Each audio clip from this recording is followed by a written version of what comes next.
Mr. Ateki Seta Caxton, can you tell us more about your organization?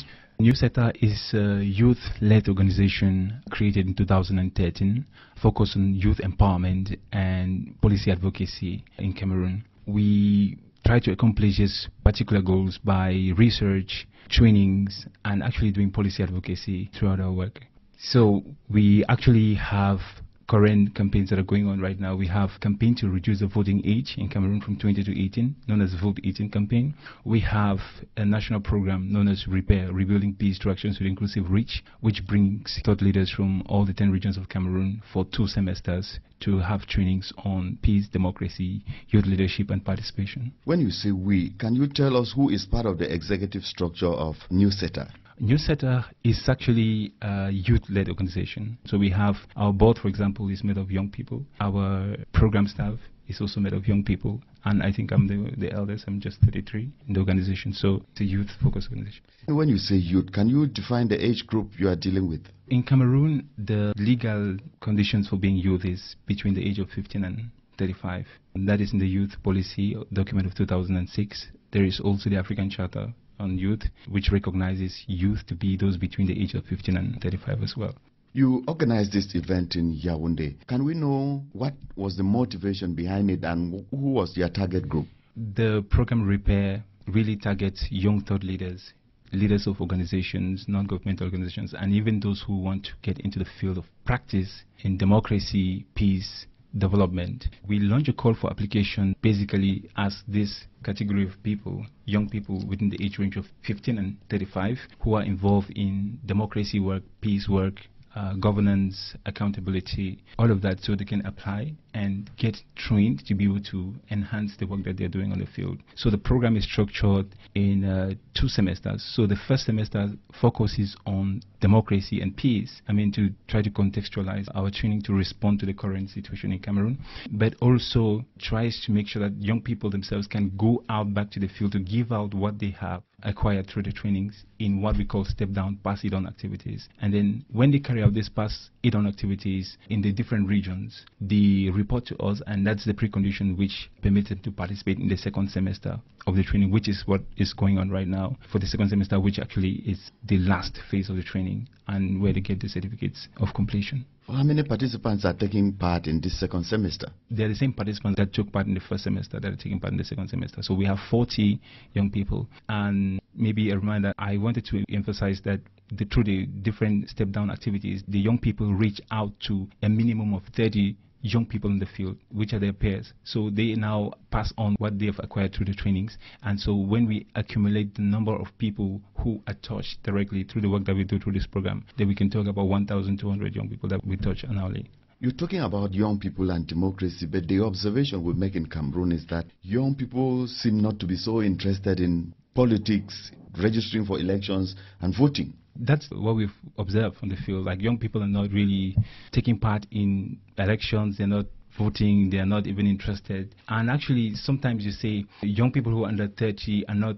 even represented as candidates. And since they make up largest section of the population, about 60-65%, we're not just talking about an apathetic generation, we are talking about an apathetic population. But the thing is that we cannot give up on young people because we have noticed that they're not interested in that. What we need to do is rather see that as an opportunity to bring them into the mainstream of political participation by training, by giving all other opportunities that can help them to develop positive citizenship values and so on. And this is why we are interested in developing programs like this. What will you say to youths who seem more or less discouraged that they don't have the means to actually take part in elective politics, standing as candidates, and they seem to be discouraged that the elders have confiscated everything? One thing is that young people don't need to give up. That's the first thing, because you can only access spaces when you are capable of managing those spaces. And so there are things that young people need to do. The young people need to build their capacities, and the power that young people have does not reside in instantaneous change, like being there right away. If they organize themselves and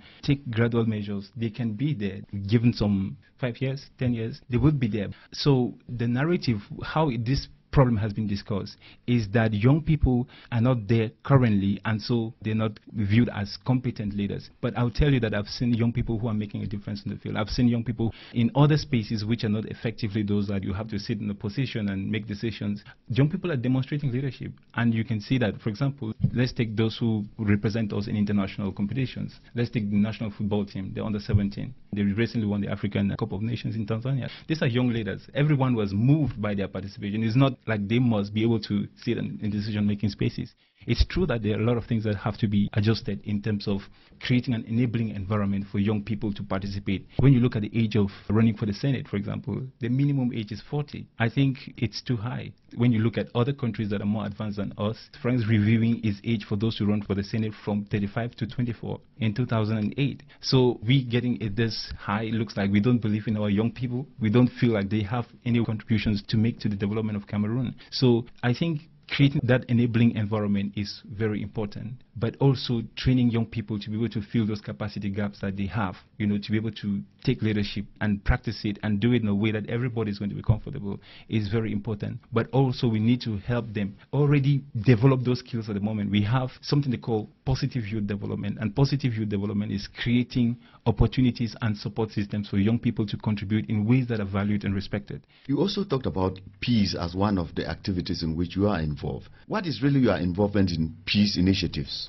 They say conflict starts in the mind. And if we have to resolve conflicts, we must begin by the mind. People will not go to war if they don't first think about war, if they don't first have it in the mind. So what we try to do is inculcate values of good citizenship in our young people, because it begins from there. If young people are exposed to other sorts of doctrines, then you would definitely find them behaving in ways that are not socially responsible. That's one of those things that we try to do, the advocacy. If we say young people have to wait until they're 20 before they can have a chance to vote, what happens to them before they are 20? They're exposed to other values, they're exposed to other things. There's no emphasis in our educational structure that really tries to drill young people in terms of political participation before they reach the age of 20 and start voting. And that's why when they reach the age of 20, people say they're not interested in voting, because what precedes that, it's just a very loose and very weak process. We're living a situation in Cameroon where peace is in danger. What are you doing about it? We had a national consultation of young people to hear from them what exactly are the challenges that we are facing when it comes to having social cohesion, living peacefully in Cameroon. And so it was just not really focused on the Anglophone problem, which is the current issue at hand. We looked generally, because there are other things as well that would cause social strife. We try to exploit youth unemployment, which is something very, very crucial. Many governments today are trying to invest in youth entrepreneurship and easing the barriers of access to the labor market, just because they know that this is a way of trying to accelerate job creation and mitigating the problem of unemployment, which is a very strong issue that can lead to social strife and conflict. So that national consultation basically tried to make some recommendations to the government, like, this is what we young people from all the 10 regions think about the current situation in Cameroon and what we feel should be done. And so they looked at issues from the policy dimension,